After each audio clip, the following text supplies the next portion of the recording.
Velkommen til klikspillet Vino Voyage, hvor det egentlig handler om, at du skal få fyldt ham her lige her, så får han speed på hjælpen.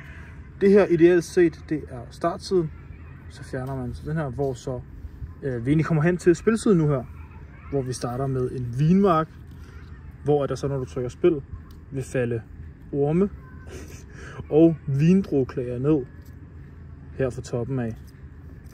Og så handler det egentlig meget simpelt om at skulle sortere dem, så du klikker en orm. Du vil så få et point, nu er vi så på 7. Og eventuelt vil du lade klagerne her falde ned til vinmarken, hvor de basically hører til. Hvor så ideen er med det, at din vinflaske langsomt herover på venstre siden af bliver fyldt. Tiden, det er 30 sekunder, der har du til at gennemføre det. Og dit max point, du kan få, det er 10 point.